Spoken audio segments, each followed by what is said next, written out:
한 달 전쯤에 일어난 충격적인 일은 사람이라면 대부분 기억을 하게 됩니다. 더구나 그 일이 끝나지 않은 진행형일 때는 더욱 그렇겠지요. 예루살렘에서 한 달 전쯤에 일어난 일은 예수님을 십자가에 못 박아 죽인 일입니다. 유대인들 대부분은 예수님의 행하신 기적을 보아왔고 하늘 양식 만나 같은 말씀을 대부분 들었습니다. 그분이 얼마나 많은 가난한 자와 병든 자를 고치셨는지도 들었고 또 알고 있는 예루살렘 사람들. 그래서 그들은 이분 같으면 로마의 압제에서 우리를 건져 우리를 먹여 살릴 임금이 될 만하다 싶어서 예수님을 억지로 임금 삼으려고 시도했던 적도 있었으니 예수님의 죽음은 적잖은 충격이었을 것입니다. 그런데 그런 사람들이 자기들의 기대와 요구를 외면한다고 돌변해서 예수님을 찬양하는 데 구경꾼이 되었던 것이죠.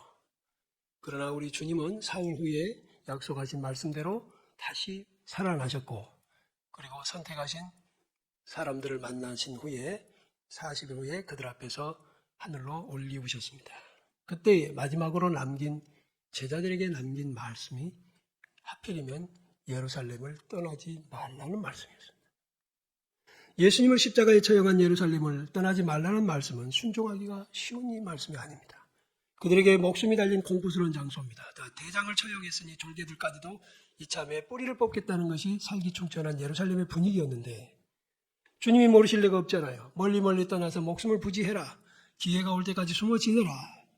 왜 그렇게 하시지 않고 예루살렘을 떠나지 말라고 하셨을까? 이것은 제자들이 보기에는 매우 불합리하고 현실을 외면한 말씀이 틀림없습니다. 당시 제자들이 받은 이 명령은 우리들이 경험하고 있는 체면의 손상이나 조롱이나 왕따 정도가 아니잖아요. 여러분이 회사 생활하고 사회생활 하면서 내가 믿는 자답게 살 거야 라고 했을 때에 조롱받는 정도의 차원이 아니라는 거예요. 대부분의 사람들은 하나님의 말씀대로 사는 것이 힘들고 어려운 일이라고 합니다. 그런데 이상하게도 주님은 우리의 형편과 우리의 하소연을 들어주시지 않습니다. 도리어 하나님의 말씀을 순종하라고 강조하십니다. 오늘 이 본문은 예수님께서 제자들과 나눈 마지막 말씀입니다. 그리고 14장 31절 끝부분에 보면 일어나라 여기를 떠나자라고 하시면서 마지막 말씀인 것을 다시 한번 우리가 눈치챌 수 있거든요. 그런데 주님이 마지막으로 남기신 말씀도 역시 그 제자들에게 하나님의 계명을 어쩌라? 지켜라. 오늘 새벽에 나오신 분들은 들으셨습니다. 사무엘 선지자의 고별 설교, 그가 마지막 사사로서 또는 선지자로서의 모든 사명을 마무리하고 나이 많아서 현역 은퇴를 하는 마지막 설교에서 그 남겨진 백성들에게 주신 간절한 부탁은 뭐냐? 여호와의 명령대로 살아라. 하나님 떠나지 마라. 모세도 그러했으며 여호수아도 그러고 모든 이 지도자들이 떠나면서 한결같이 부탁하는 건 남겨진 백성들에게 여호와의 말씀을 떠나지 마라. 근데 여러분, 그 말씀을 떠나지 말라고 받는 우리 일반 교우들은 현실에 가가지고 말씀대로 살기가 쉽지 않다. 근데 얼만큼 쉽지 않은가를 오늘 이 예루살렘을 떠나지 말라는 제자들의 형편과 한번 비교를 해보신다면 우리는 좀 수준이 낮죠. 여러분이 예수 믿는 사람답게 한다고 해서 죽임을 당하지는 않잖아요. 예수님을 믿는 사람답게 산다고 해서 왕따나 조롱 정도는 몰라도 그 이상은 아니잖아요. 그 정도 가지고 하나님의 말씀대로 살기가 힘들다라고 말하잖아요.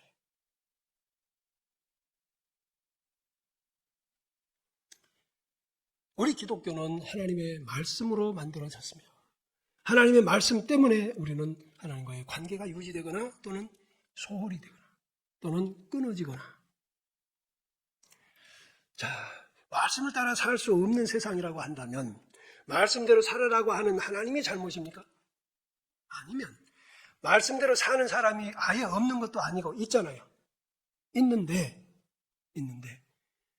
많은 수의 대다수가 하나님의 말씀대로 살지 않겠다는 것으로 세상 탓만 하고 있다면 문제가 심각하겠다는 거예요. 그런데 그런 자리에서 주님은 이 예루살렘 떠나지 마라. 니들 잡아 죽일 수도 있다. 제가 예루살렘에 갔을 때 마가의 다락방이라고 소개된 곳으로 올라가 봤습니다. 그야말로 골목입니다. 이 정도의 그 넓이의 골목에 다락방이 있습니다. 거기에서 120몇 명이 어떻게 살았을까 모르겠다 싶을 만큼. 근데 여러분, 제가요, 중국에 학생들 강의를 하러 그렇게 10여 년 다녔잖아요. 한 번은 초창기 때는 얼마나 더 이게 긴장감이 높았는지, 하여튼 밖에서는 손잡이가 없는 집에서 강의를 하다가 밖에 무슨 소리만 들리면 성경책을 다 속에 집어넣고 커튼을 치고 숨소리도 죽여가면서 발자국 소리에 사라질 때까지 그렇게 한 주간을 보내고, 제가 출국 수속을 마치고 비행기에 털썩 주저앉으면서 나도 모르게 탄식이 나왔습니다. 이제 됐구나. 가는구나. 제가 이 말씀을 준비하면서 그때가 떠올랐습니다. 예루살렘에 거주하라는 주의 말씀은 그때 당시의 제자들, 저는 신분이 들통난다고 한들 감옥에 가거나 강제 추방을 당해서 다시 입국이 안 되는 그런 과정이나 있겠지만, 당시의 제자들은 목숨이 걸린 일이라는 거예요. 여러분 순종할 수 있겠어요? 예수님이 현실에 맞는 말입니다. 왜 우리가 하나님 말씀을 안 듣느냐? 지난주에 베드로처럼 자신이 쌓아온 경험, 이성, 방법, 고집 이런 것들을 버리지 않기 때문입니다. 베드로는 버렸잖아요. 근데 우리는 내 생각에 이렇게 하면 손해야, 이렇게 하면 안 돼. 그러니까 지금 제자들도 그런 정도의 머리는 돌아간다 그 말입니다. 주님 당시의 제자들은 그때 사회가 오늘날 우리에 비해 단순했으니까 말씀에 순종하기가 아주 쉬웠을 텐데요. 뭘 한다면 이건 안 맞는 말이에요. 그때는 목숨이 걸렸다. 그런데 그런 제자들에게 주님은 순종하는 법을 알려주세요. 여기 본문, 자 23절 시작. 예수께서 대답하여 이르시되 사람이 나를 사랑하면 내 말을 지키리니 내 아버지께서 그를 사랑하실 것이요 우리가 그에게 가서 거처를 그와 함께 하리라. 아멘. 뚱딴지 같은 말씀입니다. 다소 뚱딴지 같은. 가룟 유다 아닌 또 다른 유다가 있잖아요. 유다가 왜 주님은 세상에 안 알리고 우리에게 이렇게 하십니까 하니까 유다가 그거 이런 거야. 이게 거기에 맞는 대답이 아니라 뚱딴지 같이. 사람이 나를 사랑하면 내 계명을 지킬 거다. 여기서 주님이 우리가 어떻게 말씀에 순종할 수 있는 방법을 딱 가르쳐 주시는 거예요. 뭐라고 하십니까? 사랑하면. 예수님을 사랑하면. 근데 그 말씀이 뭔지 몰랐어요. 그러고 주님은 그 말씀 가르치고 나가서 겟세마네에서 기도하시다가 잡혀서 돌아가시고, 그리고 부활하신 후에 갈릴리에 가 있는 제자 베드로에게 나타나십니다. 베드로는 죽을지언정 주를 부인하지 않겠다더니 다 도망쳐. 그리고 가서 옛날로 돌아가서 고기잡이 하고 있습니다. 그를 만나신 주님은 그에게 이렇게 물으시죠. 네가 이 사람들보다 나를 더 사랑하느냐? 여러분 거기서 지금 무엇을 얘기하는 줄 아세요? 베드로는 그 말을 딱 들을 때 마지막 설교 때 뭐라고 했죠? 나를 사랑하는 자는 내 계명을 지킨다. 주님은 베드로에게 뭘 기대하실까요? 자, 다시 한번 그 사실을 상기시켜 놓으시고 제자들을 다 예루살렘으로 다시 모으십니다. 도망쳤던 예루살렘에서 다시 돌아오라. 그리고 거기에서 승천하시죠. 그 제자들 앞에서 하늘에 올라가세요. 그때 또 남기신 말씀. 예루살렘을 떠나지 말고 예루살렘을 떠나지 말고 다시. 그때 제자들에게는 베드로가 네가 나를 사랑하느냐라고 물으실 때에 앞장섰던 그 베드로가 제자들에게 우리 주님의 말씀대로 떠나지 말고 뭉쳐서 기다립시다. 그리고 다락방에서 성령의 역사가 있을 때까지 그들은 마음을 다하여서 기도했다 그랬어요. 여러분 상상을 해보세요. 120여 명이 그 10여일이라고 하는 것이 길면 길고 짧을 수 있지만 거기에서 숨죽여 가면서 어떻게 살았을까요? 용변은 어떻게 처리하고 먹는 것은 자는 것은 어떻게 했을까 생각해봐요. 구체적으로. 하나님의 말씀에 순종한다는 게 얼마나 불편함을 감수해야 하는지. 지금 우리는 그런 것들을 생략하고 싶어 하니까 온갖 핑계를 다 대고 자기의 방식과 상식을 동원한다. 그 말이에요. 네가 나를 사랑하느냐 물으실 때 사랑을 고백했던 베드로가 이 모든 일에서 앞장섭니다. 여러분 불편해도 참습니다. 우리 주님이 떠나지 말라고 하셨으니 떠나지 맙시다. 할렐루야. 무언가 이유가 있을 것입니다. 아버지께서 무언가를 보내신다고 하셨으니 기다립시다 했더니 오순절 성령 강림의 역사를 경험한 줄로 믿습니다. 그때 그들은 강해졌습니다. 세상이 감당할 수 없었습니다. 자, 그때는 달라졌습니다. 그들이 이제 다락방에 굳게 닫아 걸었던 문을 열고 나갑니다. 예루살렘 거리로 스스로 나가서 잡으려면 잡아봐라, 죽이려면 죽여봐라 하고서 예수는 그리스도다, 예수 아니면 구원의 방식이 없다라고 말하는 거예요. 그런데 성령이 역사하시니까 자기들의 생각에는 우리가 모양만 비춰도 금방 잡아갈 걸, 금방 창으로 찌를 걸 했는데 한 사람도 그럴 수 없습니다. 여러분, 생과 사는 하나님이 결정하십니다.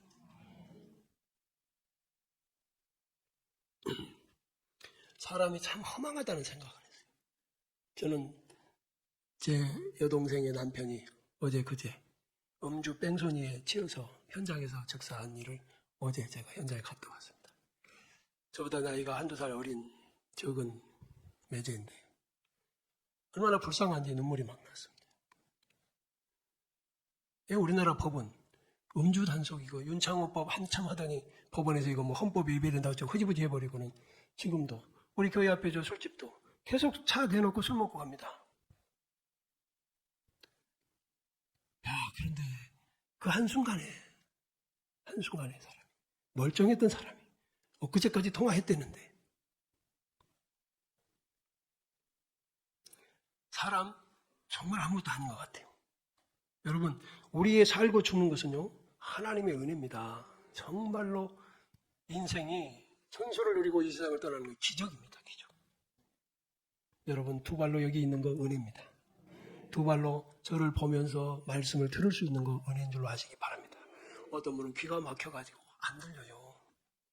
안 들려. 그걸 들으려고 돈을 많이 써도 안 돼. 어린아이가 귀가 막혀서 그것을 수술하고 하는 과정이 5년마다 한 번씩 합니다. 그때 수술비가 그때 3천만 원. 한 번 수술할 때마다. 다시 하고 다시 하는데. 그래서 라디오에다가 편지를 보낸 것을 그 사연을 제가 들었기 때문에 합니다. 우리는 여기서 은혜를 알아야 돼요. 우리 지난 주일에 고기잡이에 실패한 베드로가 깊은 데로 가서 고기를 잡으라는 말씀에 순종해서 인생의 행로가 복된 것을 배웠습니다.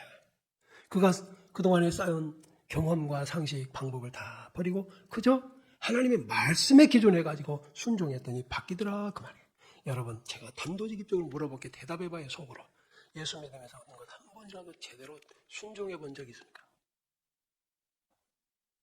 머리로 계산하고 이렇게 하고 어쩔 텐데 언제까지 그렇게 얕은 물가에서 찰싹거리면서 신앙생활 한다고 할 거냐고.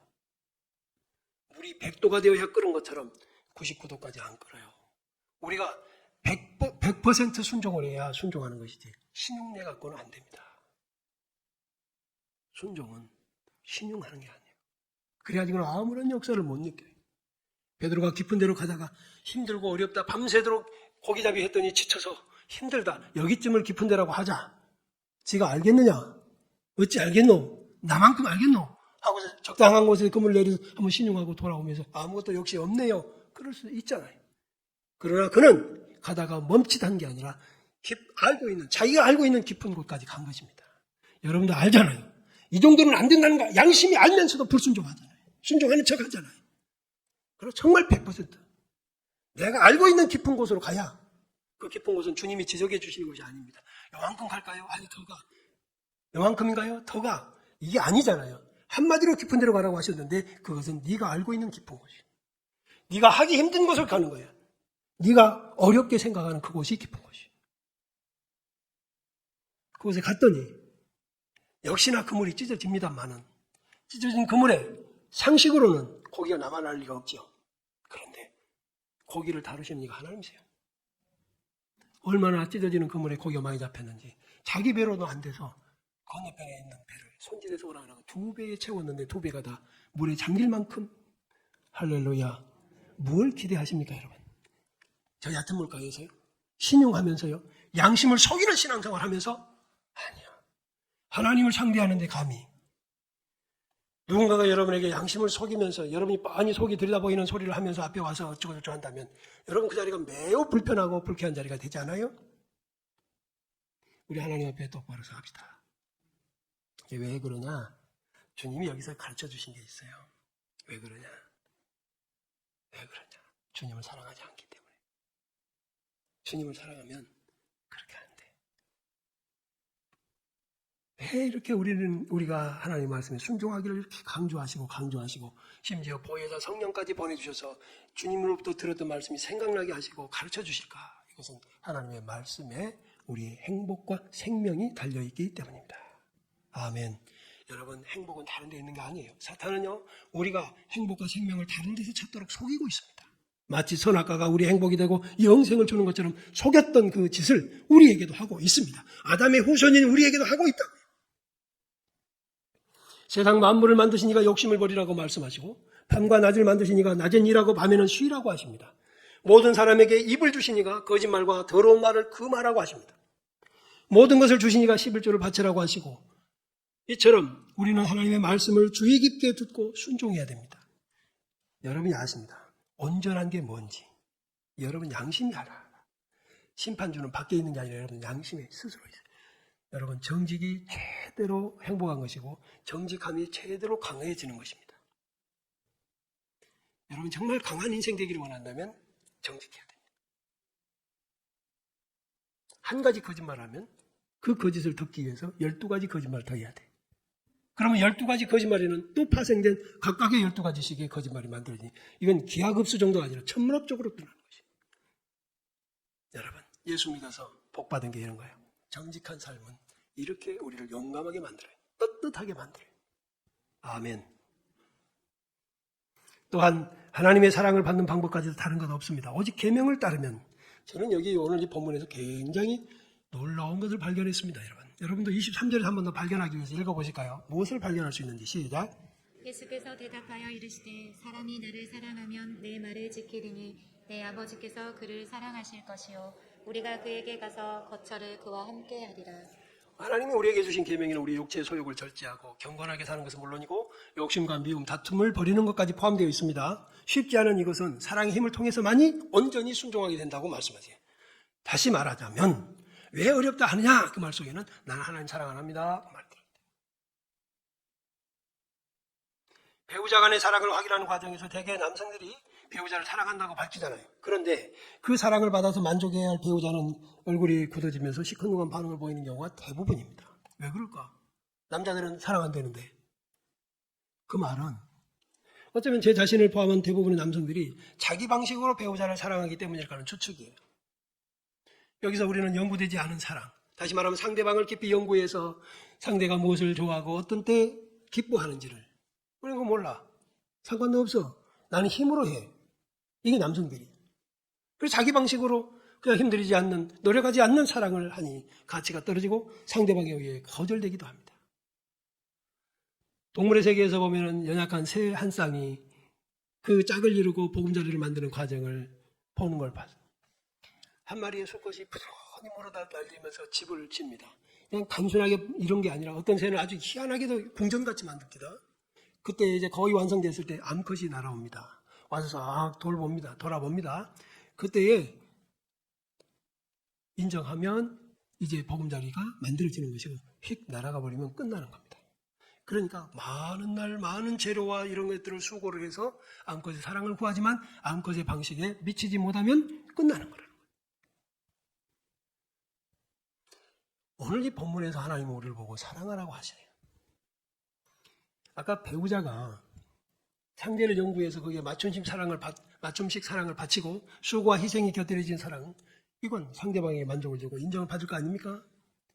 그래서 오늘 본문에 사랑의 방식을 구체적으로 밝혀서 착오가 없는 사랑을 하나님께 바치도록 유도하고 계십니다. 그래서 거기 보면 사람이 나를 사랑하면 내 말을 지키리니, 그런데 그 끄트머리에 뭐라고 하죠? 우리가 그에게 가서 거처를 그와 함께하리라. 거처란 말은 함께 사는 것입니다. 거처를 함께하는 사랑, 이것이 진짜 사랑이에요. 크리스찬 임마누엘의 사랑입니다. 청춘 남녀가 사귀는 연애 기간 중에 가장 바라는 것이 있다면 그것이 뭡니까? 함께 있는 시간이죠. 헤어지지 않았으면 좋겠잖아요. 한 사람 지방 살고 한 사람 저 수도권 살아서 이렇게 했다가 또 헤어질 시간, 기차 시간 뭐 이런 거 해서 간다. 얼마나 아쉬워요. 잡은 손을 놓기 힘들잖아요. 그런데 이제 그럴 것 없이 그 바람이, 함께 있는 그 있고 싶은 바람이 결혼을 통해서 가정을 이루고 밤낮으로 함께 사는 것으로 열매를 맺는 거예요. 그게 행복이죠. 본문은 이 자주 반복해 드린 바와 같이 주님의 마지막 지상설교라고 제가 말씀드렸어요. 여기서 주님은 이렇게 계명 지키라는 말씀을 왜 이렇게 힘들게 할까? 마지막으로 왜 이렇게 하실까? 이러보건대 우리 주님의 최대 관심사는 우리 행복이며 우리 행복은 하나님의 말씀을 지키는 데서 온다는 사실입니다. 아멘. 자, 예를 들어봐요. 아담과 하와가 에덴 동산에서 부족한 게 뭐가 있었을까요? 근데 사탄이 역사합니다. 불만을 조장합니다. 하나님의 자리를 노리라고 합니다. 세상에 그 남겨진 그 자리를 피조물이 어떻게 감히 그런데도 불구하고 그들은 그게 더 사랑하고 더 행복인 줄 알고 그 길을 간 거예요. 그랬더니 어땠죠? 있었던 것도 쫓기고 이 공동체로 함께 하나님과 있던 자리에서 쫓겨났어요. 다시 들어갈 수 없도록 화영금으로 막아놨어요. 교회 여러분, 하나님이 행복입니다. 하나님을 떠나는 건 그건 저주고 재앙이에요. 그런데 지금도 마귀는 우리로부터 하나님을 떠나게 만들고 하나님으로부터 우리가 떠나게 만들고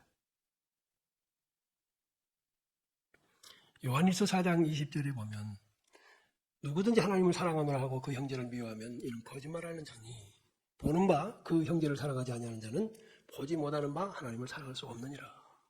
아멘. 자, 아까도 하나님 사랑이 나왔는데 여기서 하나님 사랑은 보이지 않아요. 그래서 말씀으로 하는데 그 말씀 중에 말씀이 뭐냐? 형제 사랑, 사람을 사랑하라는 것입니다.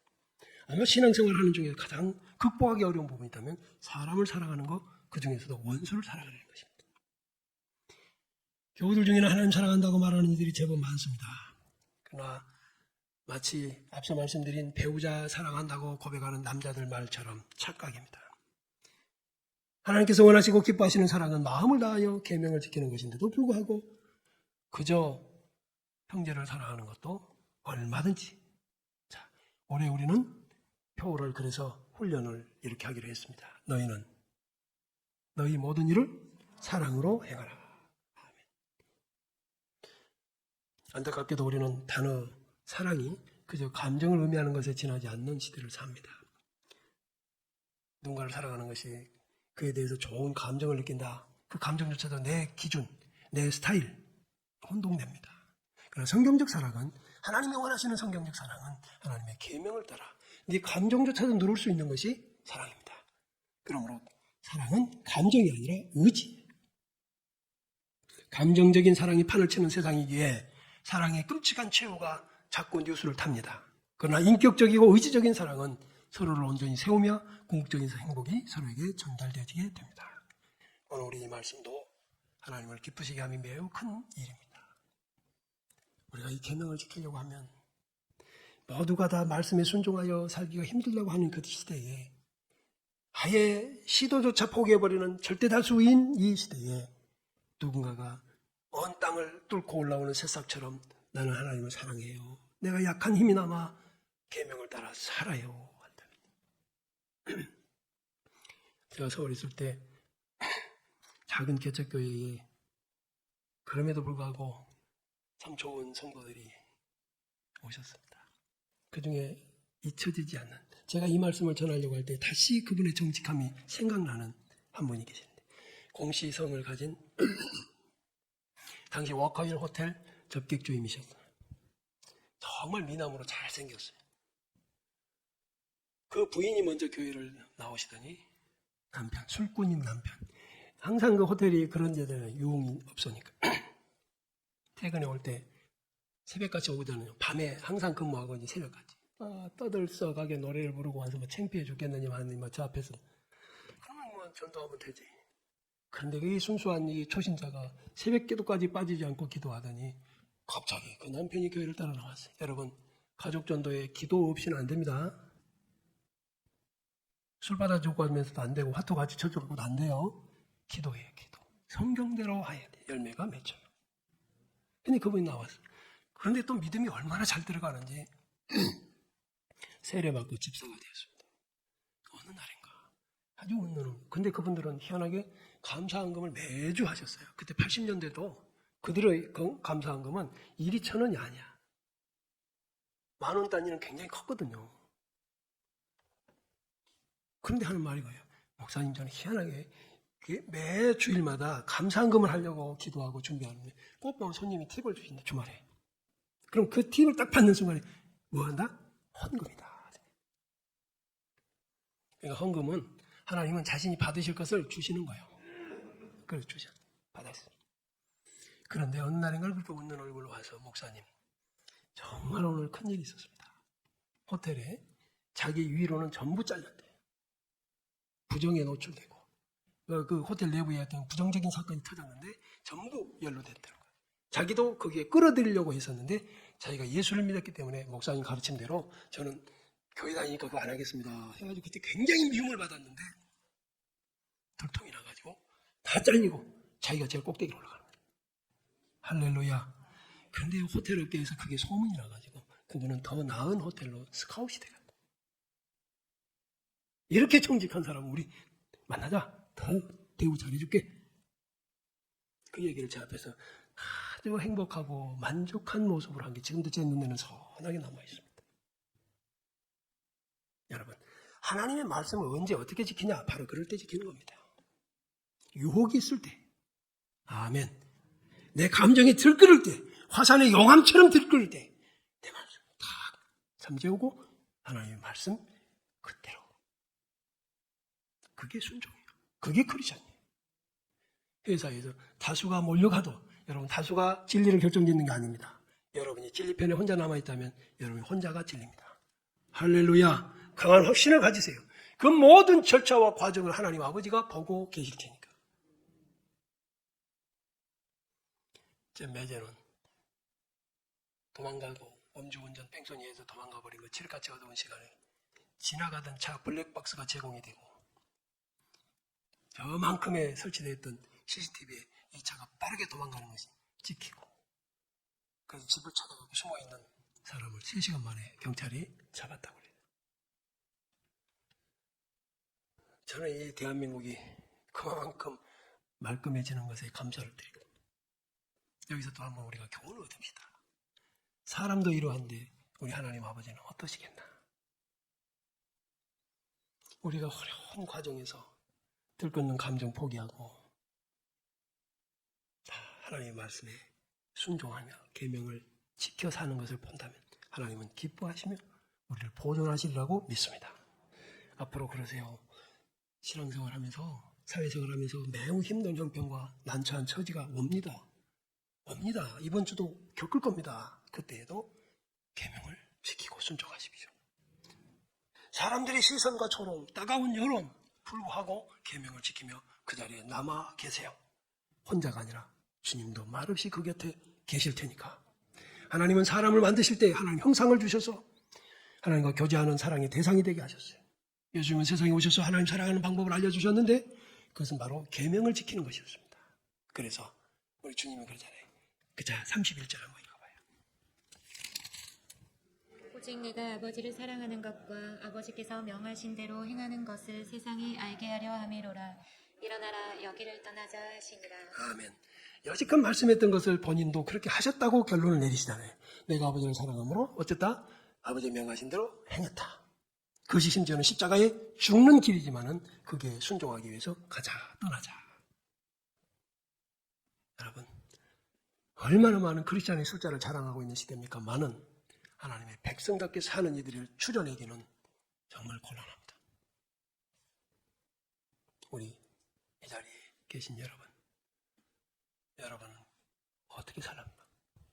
하나님 사랑하십니까? 이제 이렇게 하세요.